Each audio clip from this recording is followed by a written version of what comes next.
Alien Earth imagines a future where 5 megacorporations run the planet, humanity's bodies are optional, and identity itself is up for negotiation. At the center is Wendy, the first human hybrid, a girl whose consciousness was translated into a synthetic body just as a starship crash unleashes something far deadlier than corporate contracts: alien life. Between xenomorph terror, family conflict, and boardroom manipulation, the series explores what survival means when even the definition of human is unstable. So here's the question: if your body, your laws, and your future can all be rewritten, what part of you is left to call your own? Before Alien Earth even dropped its trailer, Holly was teasing the edges. Cryptic mentions of a prequel, whispers of Weyland Yutani's origins, and a crash on Earth. Noah Hawley, already known for Fargo, Legion, and other genre-bending dramas, clearly wanted to lean into the kind of world-building where horror, sci-fi, and existential dread cohabit.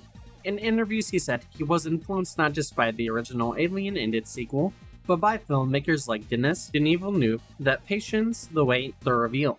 He also talks about a Spielbergian impulse, childhood monsters, adventure, even Peter Pan's shadow side, mingling with corporate dystopia.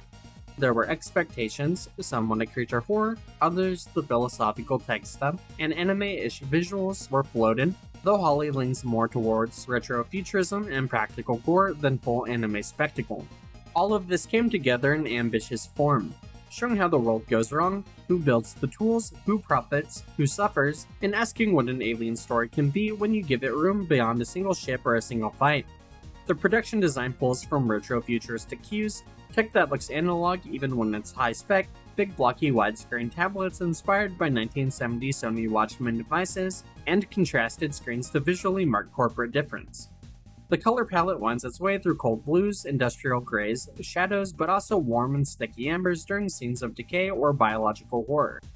Jeff Russo's soundtrack both anchors us to a human musical history and underlies moments of dread or melancholia. Creature design leans on visceral, new aliens based loosely on insects or organic grotesque, prosthetics rather than pure CGI in many cases so you feel something in your gut disgust. The vibe, it's horror yes, but also corporate thriller. It's existential crisis, but with occasional dark humor, or at least a strange absurdity. Think Blade Runner meets Alien, meets a 1970s sci-fi art house, with moments so grotesque you want to laugh or want to just stay sane. What really stood out to me though was the acting. The dynamic between Smee and Slightly, who he's always paired with, gave the show this surprising emotional anchor. His performance was so layered, equal parts unsettling and sympathetic.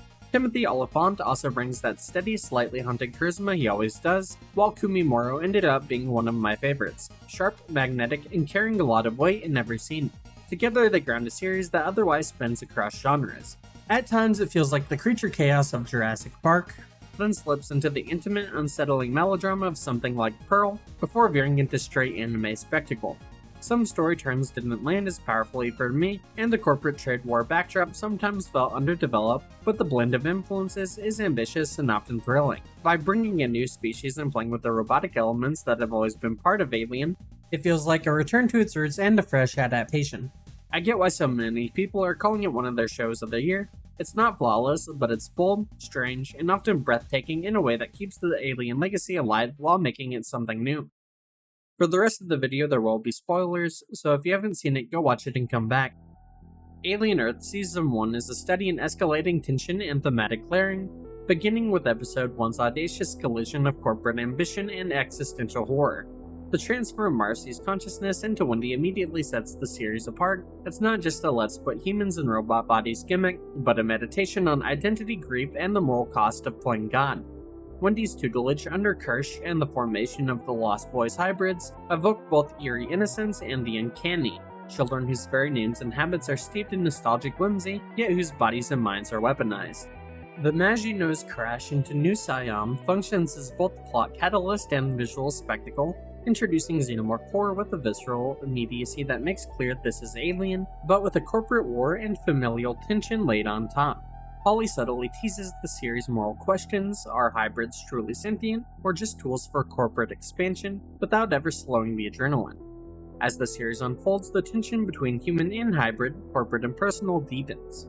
Episode 2 through 5 expertly balance body horror with psychological drama, giving moments like Wendy's slaying of the xenomorph with the meat hook, or the Ocellus-infested sheep eye a weight beyond shock value. These aren't just cool kills, they reflect Wendy's psychic bond to the aliens and the grotesque consequences of unchecked experimentation. Meanwhile, Joe's arc grounds the story in human grief and loyalty, his trauma accentuating the cold precision of Cavalier's corporate machinations. Even the humor is deployed smartly. Slapstick panic from Cavalier or a misbehaving species breaks tension without undercutting stakes, showing Holly knows the value of timing in horror. Slightly's implant subplots, Toodles containing a fiasco, and Arthur's tragic fate build a layered web of trust, betrayal, and ethical ambiguity, making the horror as much about what the humans do to each other as what the aliens do.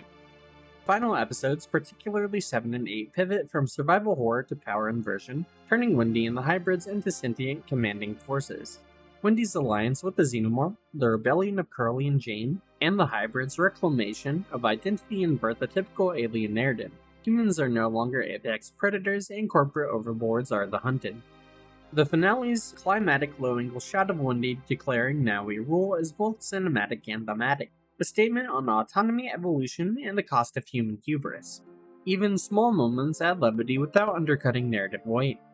Holly combines body horror, political allegory, and dark humor to deliver a season that's as thoughtful as it is thrilling, setting the stage for Season 2 while challenging viewers to reconsider who or what deserves survival. Slightly snark aside, if you were hoping humans still run the show by episode 8, congratulations, you just got ghosted by your own species. Honestly, I really loved Alien Earth. The mix of body horror, corporate psychodrama, and genuinely unsettling alien suspense kept me glued every week, and the performances, especially Wendy navigating her new existence and Joe trying to not completely lose it, made the stakes feel real.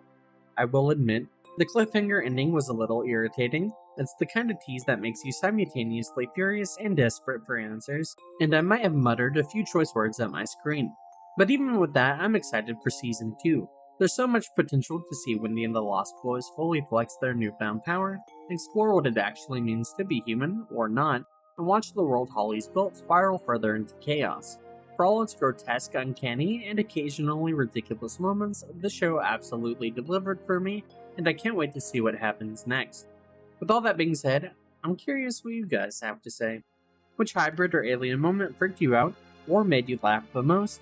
Do you think Wendy is still human, or has she fully become something else?